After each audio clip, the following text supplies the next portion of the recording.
नमस्कार, फटाफट खबरों के बुलेटिन में आपका स्वागत है। मैं हूं आपके साथ सुप्रीत सचदेव। आइए शुरू करते हैं फटाफट खबरों का सिलसिला। पुष्कर सिंह धामी ने उत्तराखंड के सीएम पद की शपथ ली। उन्होंने उत्तराखंड के राज्यपाल गुरमीत सिंह ने पद और गोपनीयता की शपथ दिलाई। पुष्कर सिंह धामी उत्तराखंड के 12वें सीएम बन गए हैं। वे लगातार दूसरी बार उत्तराखंड के सीएम बनने वाले पहले नेता हैं।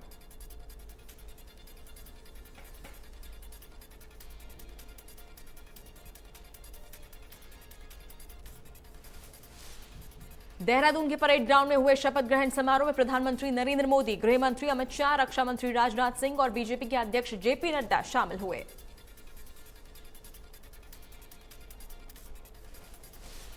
वहीं देहरादून के परेड ग्राउंड में हरियाणा के सीएम मनोहर लाल भी शपथ ग्रहण समारोह में शामिल हुए।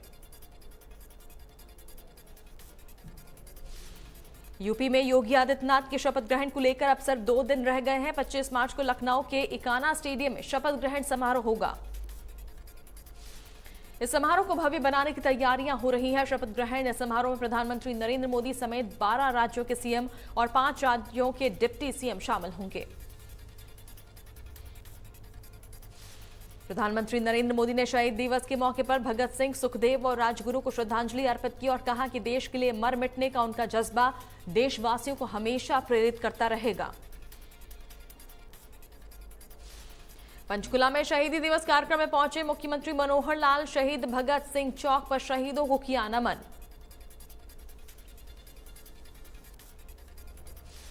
करनाल में शहीदी दिवस के अवसर पर राष्ट्रीय युवा सम्मेलन आयोजित किया गया, जिसमें हरियाणा के राज्यपाल बंडारू दत्तात्रेय ने शिरकत की।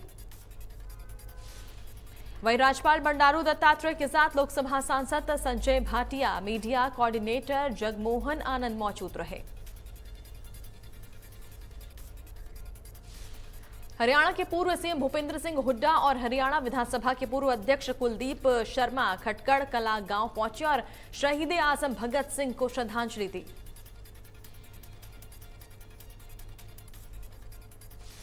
शहीदी दिवस पर उचाना में मैराथन दौड़ का आयोजन किया गया, जिसे डिप्टी सीएम दुष्यंत चौटाला ने हरी झंडी दिखाकर रवाना किया।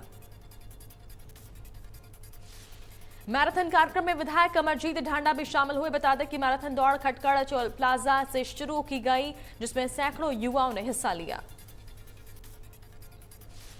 मैराथन में युवाओं की हौसला अफजाई के लिए सिंगर हनी सिंह भी पहुंचे। इस दौरान हनी सिंह कई पंजाबी गाने भी गाए। हनी सिंह के गानों पर युवा झूमते नजर आए। यमुनानगर में शहीदों को याद करते हुए तेजली खेल स्टेडियम से तिरंगा यात्रा निकाली गई। उपायुक्त पार्थ गुप्ता ने झंडा दिखाकर तिरंगा यात्रा को रवाना किया। वहीं उपायुक्त पार्थ गुप्ता ने बताया कि इस यात्रा में 300 से अधिक विद्यार्थियों ने हिस्सा लिया।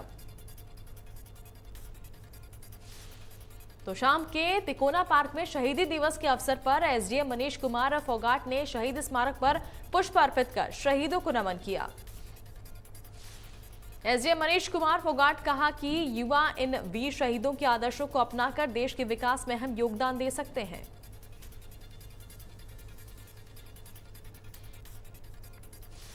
शहीदी दिवस पर झज्जर में युवाओं ने शहीदों के सम्मान में तिरंगा यात्रा निकाली। इसमें सैकड़ों की संख्या में युवाओं ने हिस्सा लिया और शहीदों को नमन किया। झज्जर में शहीदों के सम्मान में युवाओं ने तिरंगा यात्रा निकाली और शहीद भगत सिंह, राजगुरु, सुखदेव के गगनभेदी नारों से अपना रक्त संचार किया। शहीदी दिवस पर रतिया में भी कार्यक्रम का आयोजन हुआ, जहां भारतीय किसान यूनियन खेती बचाव व्यापारियों की तरफ से शहीदों को श्रद्धांजलि दी गई। व्यापारियों ने 2 मिनट का मौन रखकर शहीदों को याद किया। इस दौरान व्यापार मंडल के लोगों ने कहा कि युवाओं को शहीदों के बताए मार्ग पर चलना चाहिए। बल्लभगढ़ के मुजस्सर गांव में शहीदी दिवस पर कार्यक्रम आयोजित किया गया, जहां शहीद सरदार भगत सिंह के गांव से लाई गई मिट्टी से लोगों ने तिलक किया। इस अवसर पर बीजेपी के जिला अध्यक्ष गोपाल शर्मा, परिवहन मंत्री के बड़े भाई टेपरचंद शर्मा सहित बल्लभगढ़ विधानसभा के कई लोग मौजूद रहे। रूस यूक्रेन के बीच जंग का आज 28वां दिन है। मंगलवार को मारियोपोल पर 2 सुपर शक्तिशाली बम गिराए गए। इस वजह से वहां के लोगों को बाहर निकालने का काम रोकना पड़ा। यूक्रेन के राष्ट्रपति व्लादिमीर जेलेंस्की ने कहा कि रूसी बमबारी की वजह से मारियुपोल शहर में कुछ भी नहीं बचा है। उन्होंने रूस से अपील की कि वह मारियुपोल से 1 लाख लोगों को बाहर निकलने की इजाजत दे। यूक्रेन में रूस की तरफ से लगातार की जा रही बमबारी को देखते हुए यूक्रेनी राष्ट्रपति व्लादिमीर जेलेंस्की ने रूसी सैनिकों को चेतावनी दी। उन्होंने कहा कि आम नागरिकों को मारना जुर्म है, तुम्हें इसकी कीमत चुकानी होगी। रूसी सेना ने कीव के ओबोलोन में गोलीबारी की, जिसके तहत 2 इमारतों और 1 ट्रक में आग लग गई। आग पर करीब 2 घंटे की मशक्कत के बाद काबू पाया जा सका। यूक्रेन के राष्ट्रपति वोलोदिमीर जेलेंस्की गुरुवार को एक विशेष नाटो शिखर सम्मेलन संबोधित करेंगे, जिसमें उनके देश पर रूसी आक्रमण पर चर्चा की गई है। नाटो के एक अधिकारी ने कहा, राष्ट्रपति जेलेंस्की को वीडियो लिंक के माध्यम से नाटो शिखर सम्मेलन को संबोधित करने के लिए आमंत्रित किया जाएगा। राष्ट्रपति जो बाइडेन गुरुवार को ब्रसल्स में नाटो और यूरोपीय देशों के साथ बैठक के दौरान रूस के खिलाफ नए प्रतिबंधों की घोषणा कर सकते हैं। यूक्रेन से मेडिकल की अधूरी पढ़ाई छोड़कर देश लौटे विद्यार्थियों ने मेडिकल की पढ़ाई जारी करवाने के लिए हरियाणा के मुख्यमंत्री के नाम उपायुक्त को ज्ञापन सौंपा।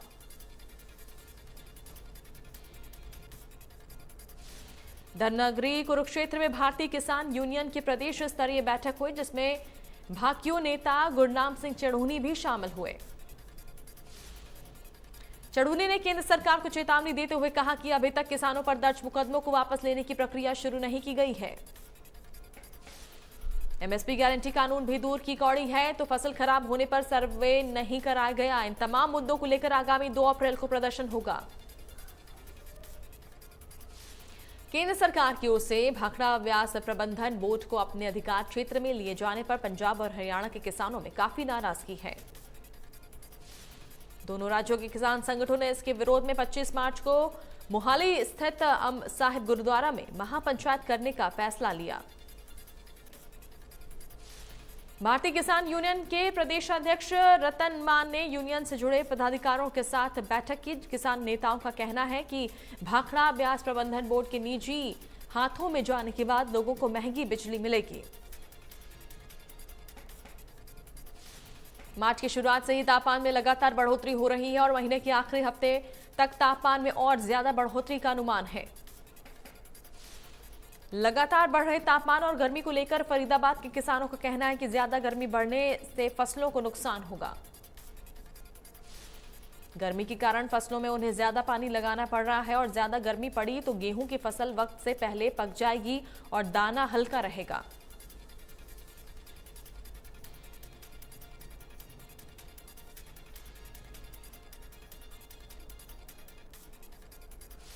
साथ ही किसानों ने बताया कि अगर किसान गर्मी से बचाने के लिए फसल में पानी लगाएंगे तो जमीन में नमी बनेगी, जिससे फसल गिरने का डर है। भिवानी के किसान सरसों की फसल को लेकर काफी खुश हैं। किसानों का कहना है कि इस बार फसल काफी अच्छी हुई है और उन्हें उम्मीद है कि आमदनी से पिछले कर्जों से मुक्ति मिलेगी।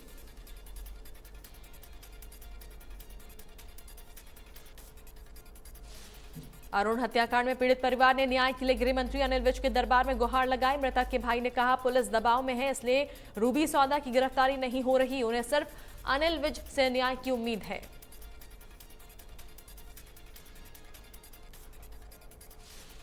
बल्लभगढ़ नगर निगम अब तक 60% प्रॉपर्टी टैक्स सरकार के खाते में जमा करवा चुका है। अधिकारियों का दावा है कि 31 मार्च तक 100% टैक्स सरकार के खाते में जमा हो जाएगा।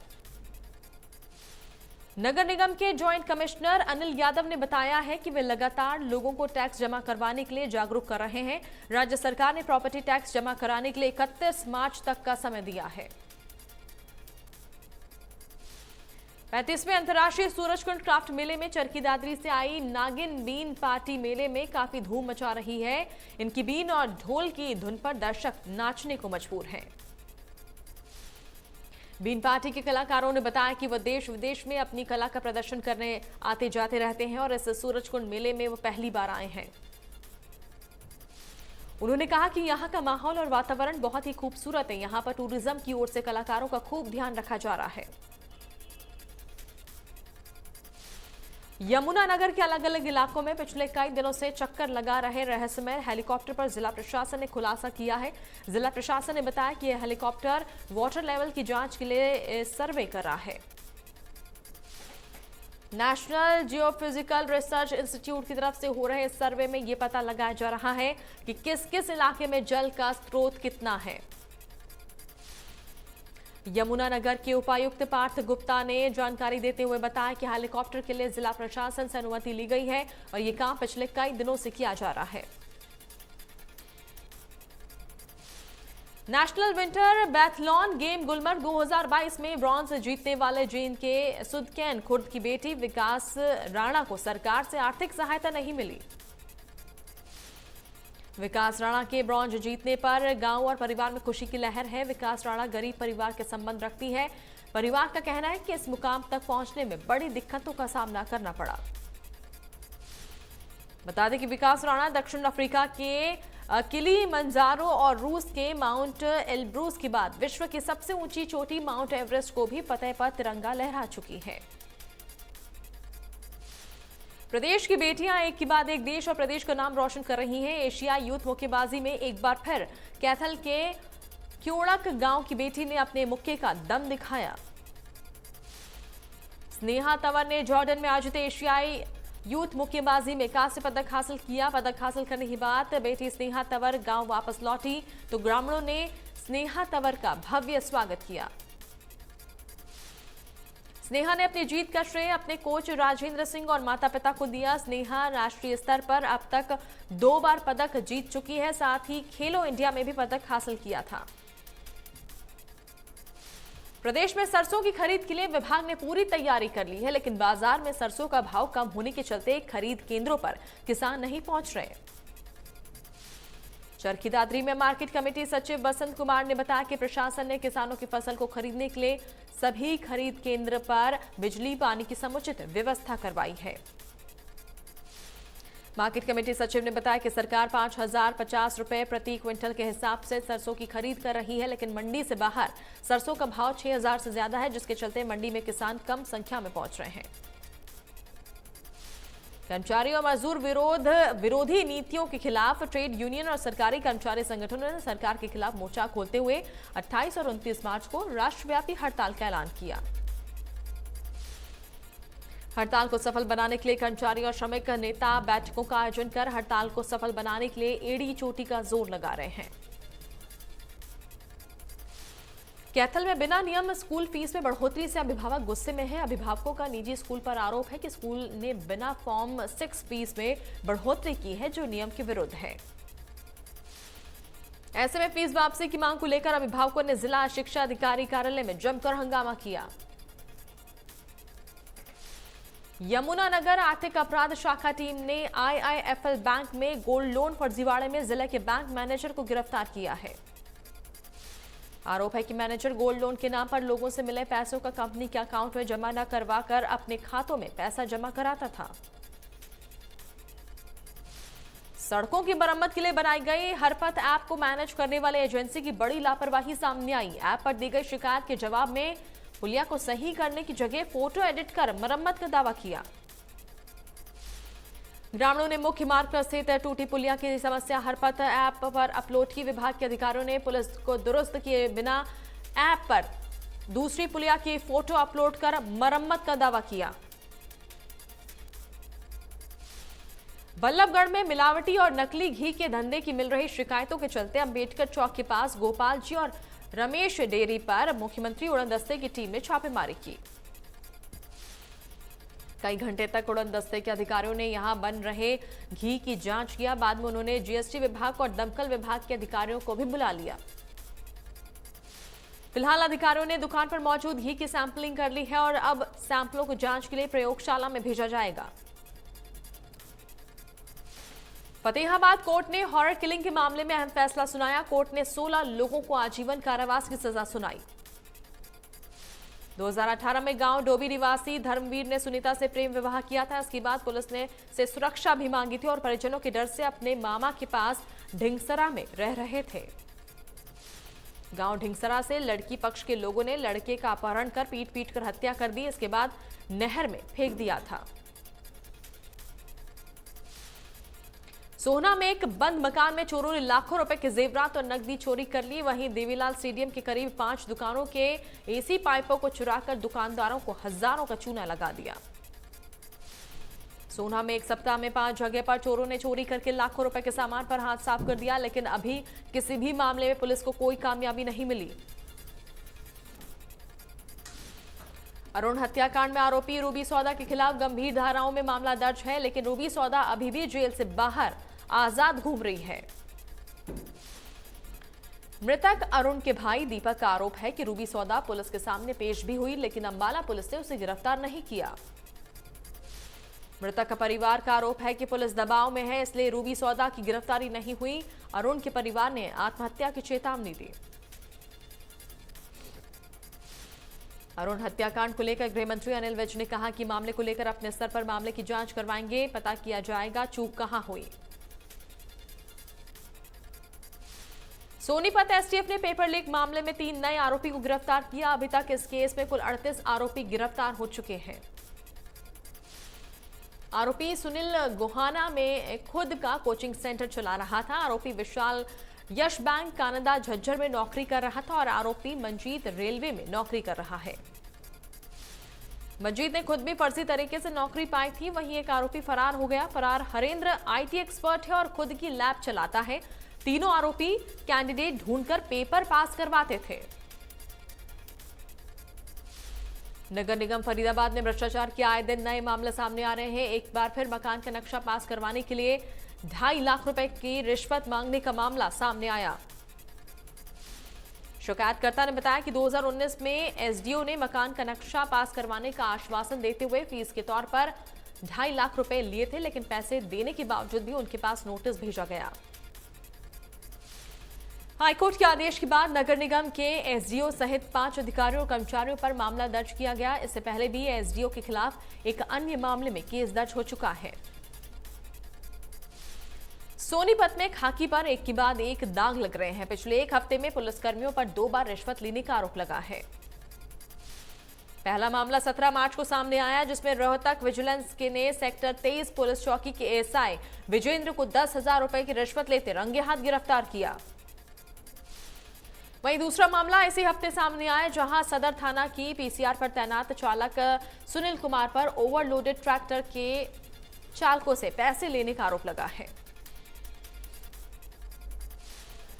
पलवल के गांव दिघोट के एक घर में घुसकर हथियारबंद बदमाशों ने फायरिंग की, जिसमें एक युवक की मौत हो गई और 2 युवक गंभीर रूप से घायल हो गए। करीब आधा दर्जन बदमाशों ने इस वारदात को अंजाम दिया। पुलिस के मुताबिक इस वारदात में 2 सुपारी किलर शामिल है और मृतक युवक एक हत्या के मामले में आरोपी था। रादौर के गांव गुमथला में यमुना नदी पर निर्माणाधीन पुल का गाटर लिफ्टिंग के दौरान ट्रक पर जा गिरा। जिस ट्रॉले पर लोड कर इसे लिफ्ट किया जा रहा था, वो भी नदी में जा गिरा। हालांकि इस हादसे के दौरान कोई जान का नुकसान तो नहीं हुआ, लेकिन इलाके के लोग इसे ठेकेदार की लापरवाही मान रहे हैं।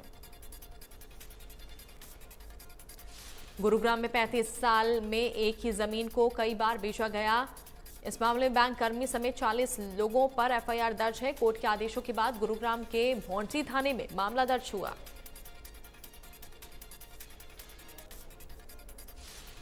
देश में पेट्रोल डीजल की कीमतों में आज दूसरे दिन इजाफा हुआ। आज एक बार फिर से सरकारी तेल कंपनियों ने प्रति लीटर 80 पैसे की पेट्रोल डीजल पर बढ़ोतरी की है।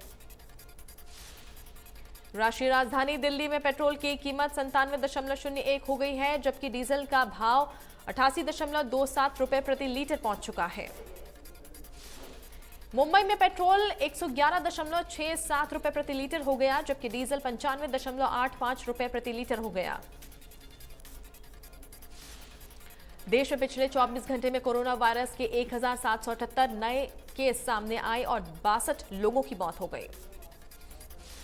हरियाणा में कोरोना के 78 नए मामले सामने आए और एक मरीज की कोरोना से मौत हो गई। एक्टिव केस 361 और 74 मरीजों ने कोरोना को मात दी।